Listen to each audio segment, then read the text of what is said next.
Hello my dudes, welcome to Dark Souls Remastered launch day.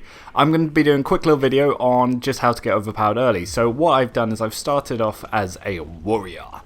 And I'm just going to quickly run through and take you step by step on how to get overpowered early. In this we're going to be getting the Gravelord sword, we're going to be getting Mask of the Mother hopefully depending on the drop.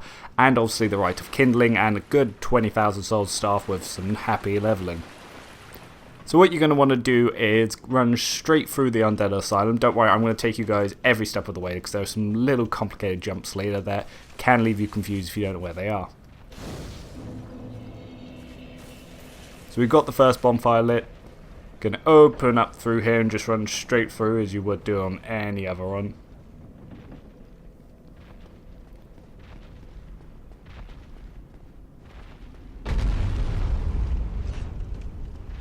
Then we're going to start heading down here. Don't really need to pick up any items or bonfire stuff in this at all. You can do if you want, I'm not wasting my time with it. But one thing I will obviously get is obviously the starting gear. Yep. First we get our little shield. Say nothing about the arrow. Then we got ourselves the longsword. Oh, this little overpowered early, if you want to do a 125 meta build later with, say, a medium roll Murakumo, this is an ideal start for you as well. Some people will do bandit, I prefer warrior because it's just easier for the little starting bit, but nothing much changes. So yeah, we just run upstairs, run back down, this obviously goes through here so we can obviously get our first little item, so we can get our, you know, Estus and stuff. He also gives us the key. I'm going to open the shortcut real quick as well whilst I'm here. Not that we'll need it, but I just like to have it open for later. So now we can run up here without getting smushed.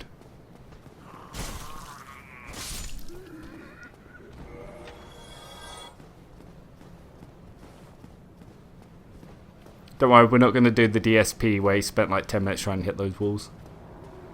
It's not exactly a speed run guide to get overpowered, but it's still pretty speedy. I'm only using R2s just so I don't catch the walls here. Blip, blip. Okay, not going to worry about the little soldier in the other room or picking up anything there for now. So you're going to go through here and then you're going to plunge attack test holiday. Bam. Good damage. Oh yeah, if you do the jumping R2, you also get an extra damage as well as the plunge. So yep. Hit her twice there. She did good motion capture for this game.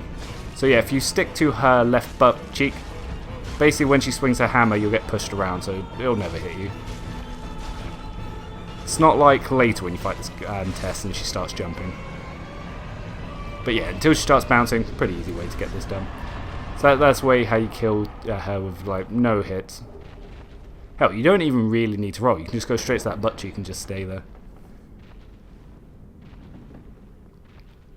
So we got those first initial bit of souls, which is going to be quite useful. There are some other little items and souls and stuff you can pick up here, and obviously there's the crow. Some of them could be useful, but we just want to get to the point today. So yeah, if you're playing this yourself, I would say obviously run around and pick everything up. I'm just skipping all this stuff just to speed up the video. This can probably be done in around 10 minutes. Obviously I'm going to be stopping, starting, showing you a couple of bits. So yeah, go to the bonfire. We're going to want to level up strength to 16. Now, I've only got enough for 15 because I only just ran through. But there's some little items we can pick up around here to speed this up.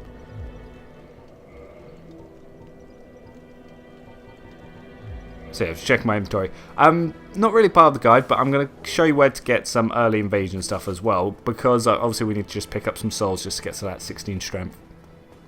So we run through here. You can obviously talk to that guy, join his covenant, buy any miracles if you want to. You obviously can get a gesture, which is the meh gesture, I think. So yeah, run up here. We get the soul we need, and then you do a little quick jump over to here. Run over to here. Drop down. And we got ourselves some early cracked red eye orbs as well. Obviously Morningstar and Talisman, don't need that. Homeward Bones, that's actually quite important. We'll be using some of that. But we get one anyway, so even if you don't pick up this stuff, it's not the end of the run. So yeah, Lloyd Talisman. So before we head off, I'm going to quickly run back to the bonfire. Now, if I had picked up the little star items, we had 16 strength already. We could have just gone right and carried on. But yeah, I need to quickly go back to the bonfire because I didn't do that.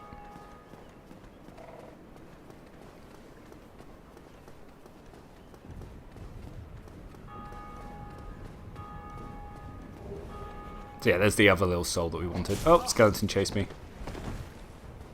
Cool, didn't kill me. That would have been a very embarrassing how to overp early. Did.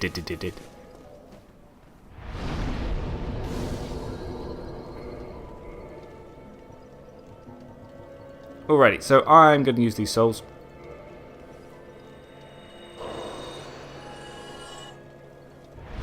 Going to level up.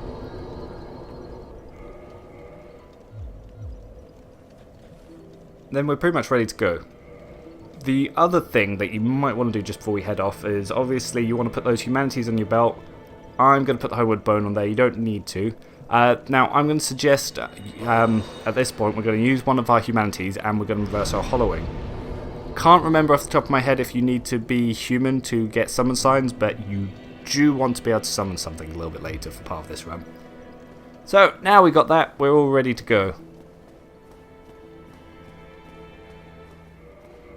So one of the first little things we're going to want to do is take off chest and gloves so we can fast roll and run a little bit faster. Because we're going to be speeding through here. Obviously there's other items you can pick up here, which is the Zweihander, or Zweihander shall I say. You can obviously pick up the binoculars and a couple of little other items in here, but right now we really don't want to be fighting skeletons with our little toothpick. So we're going to be running straight through here. Going to want to stick to the right wall so you don't accidentally slip on the stairwell as you come down here. There's some explodey stuff in here, so watch out for that. So yeah, the Catacombs not that scary if you know where you're going. But low levels can be quite scary. But as you know, with all runs, you're meant to come down here first. Hug this wall on the left so you don't drag the skeletons down here, because the last thing you want is them coming in with you.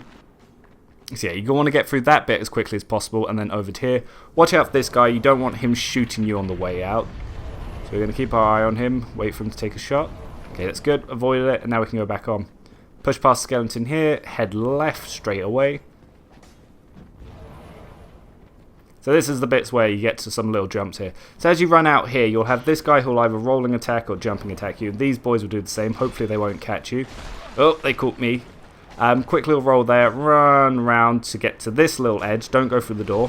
So that way they'll fall if they try to get you anyway. Then we roll down here. I almost went too far to the right, so be very careful with that. Gonna chug up some SS just to make sure. Then we're going to go through this door here. And we're going to go straight through to the end.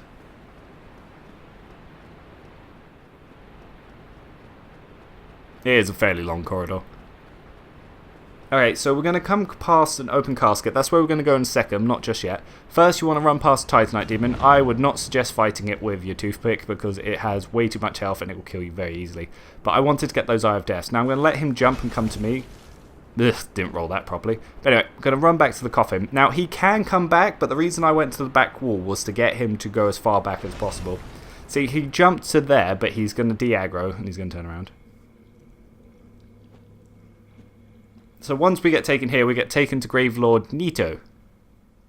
And the Nito thing about Nito is you can join his covenant if you haven't been messing around with anything up top. That's why we ran straight through, not messing around with anything, so we don't want to mess up this part of the run. So we run over to Nito's grave over here. And we join his covenant.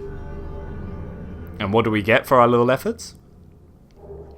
The Gravelord Sword and the Gravelord Miracle Sword Dance. Very, very devastating things at low levels. Because of the weight, you're going to need to be pretty much naked. But, yeah, if you want to keep your rolls. But the damage on this is absolutely phenomenal. It's like having a Black Knight sword right at the start, but you don't have to worry about RNG. So run back to the coffin, jump in.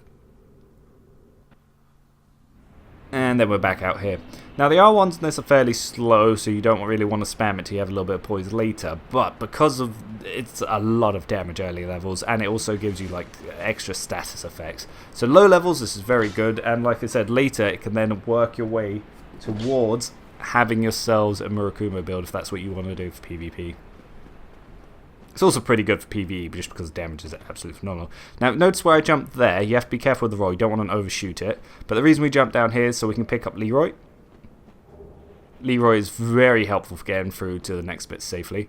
Now you're going to want to very carefully drop here, you don't want to drop too far because anyone who's played this knows what's down here. Oh, there they are.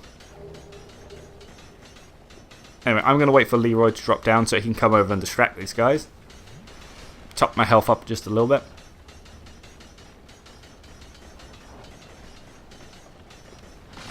Blam, smush. Okay, so now that he's aggroed those, we're just going to run straight through. Don't worry about fighting anything. Leroy will follow you guys.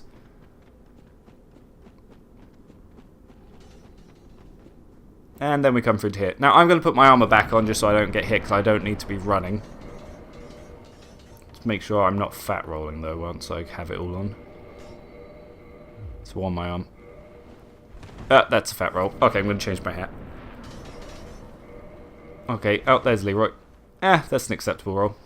Alright, let's do this. So now that he's come through, you want to wait for him to come through before you drop down. I'm going to skip the cutscene. Okay, so now we have Pinwheel. One of the toughest bosses, like right up there with the Crystal Sage. So just move around him. Look how much damage you're doing there. Woo! 458 in 2 hits. Hell, you don't actually need to do anything here. You can just run around here just killing the little phantoms and Leroy will do all the damage if you want.